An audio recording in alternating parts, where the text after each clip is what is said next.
नाजरीन, इंसानी तारीख में बहुत सी हौलनाक जंगें लड़ी गई हैं जो इंसानियत के लिए तबाही लाती रही हैं।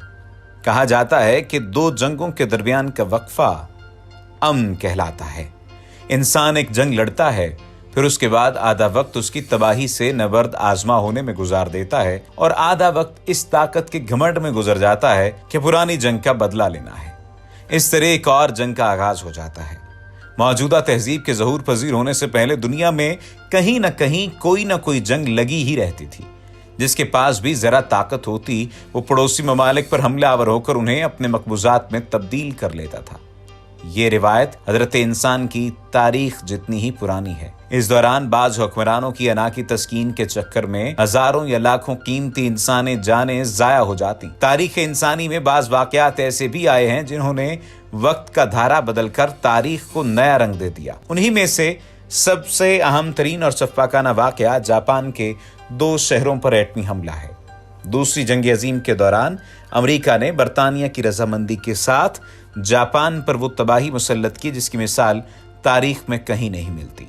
आन की आन में लाखों इंसान भाप बन गए। 6 अगस्त 1945 को अमेरिका ने B-29 तैयारे के जरिए जापान के हंसते बसते शहर हिरोशिमा पर जौहरी बम गिराया। इस बम को लिटिल बॉय का नाम दिया गया था, जिसने पलक झपकते में पूरे शहर को राख के ढेर में तब्दील कर दिया। इस हमले के नतीजे में 20,000 के करीब फौजी और 70,000 से 1,26,000 के करीब आम शहरी हलाक हुए। हलाकतों की ये तादाद आदाद-ओ-शुमार के मुताबिक सिर्फ एक तखमीना ही है, क्योंकि इस वक्त ऐसा कोई निजाम नहीं था जिसके जरिए हलाकतों का दुरुस्त अंदाजा लगाया जा सकता। हिरोशिमा पर होने वाले एटमी हमले ने पूरी दुनिया को हिला कर रख दिया। इंसानी आंख ने इससे पहले इतनी बड़ी तबाही ना तो देखी थी और ना ही सुनी थी। आन की आन में पूरा शहर मलबे का ढेर बनने का ये पहला वाकया था जिसने न सिर्फ जापान की कमर तोड़ कर रख दी बल्कि जर्मनी और जापान के इत्तेहाद की शिकस्त को भी यकीनी बना दिया। हिरोशिमा पर कहर ढाने के बाद अमेरिका ने जापान को सुख का सांस न लेने दिया और एक और हमला करने की तैयारी कर ली। इस बार नागासाकी के शहर को जौहरी हमले के लिए मुंतखब किया गया। अमेरिका के B-29 बमबार तैयारे ने सुबह 11:58 पर शहर पर फैट बॉय नामी एटमी बम फेंका। नागासाकी शहर पर फेंके जाने वाले बम के नतीजे में 39,000 से 80,000 लोग मौके पर ही मारे गए। मजमूई तौर पर दोनों शहरों पर एटमी हमलों में 1,29,000 से 2,26,000 लोग हलाक हुए। ये हलाकतों की वो तादाद है जो फौरी तौर पर हुई। उसके बाद भी कई महीनों तक लोग ताबकारी के स्टार्ट की वजह से मरते रहे और ये तादाद कहीं बढ़ गई।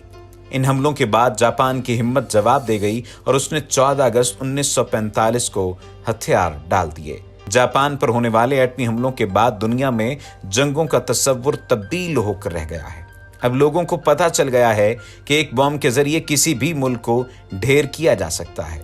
इसलिए बड़ी ताकतों में जौहरी हथियारों को हासिल करने की एक दौड़ शुरू हो गई है। अमेरिका के बाद सबसे पहले रूस ने ये टेक्नोलॉजी एक जासूस के जरिए हासिल की और 1949 में जौहरी धमाका किया।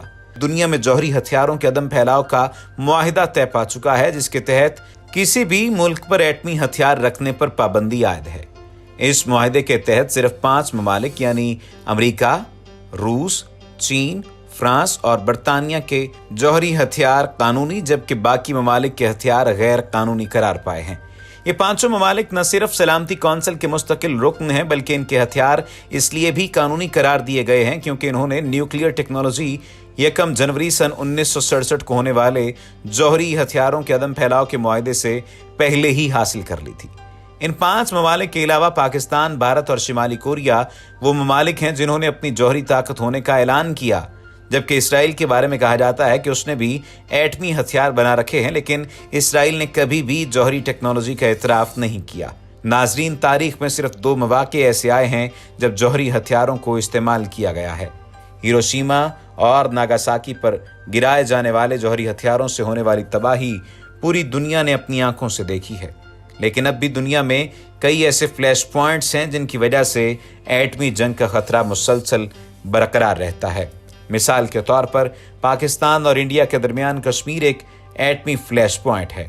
अब अगर इन दोनों पड़ोसी मुल्कों में कोई जंग का माहौल बना तो फिर पूरी दुनिया को तबाही से कोई नहीं बचा सकता। दुनिया को तबाही से बचाने और आने वाली नस्लों को बेहतर मुस्तकबिल देने के लिए आलमी ताकतों की ये जिम्मेदारी बनती है कि वो कश्मीर समेत दीगर ऐसे मामलात को अपना असर रसूख इस्तेमाल करते हुए हल कराएं, क्योंकि अगर खुदा न खास्ता कभी ये एटमी जंग की हालत पेश आई तो फिर इसमें जीत किसी की भी नहीं होगी।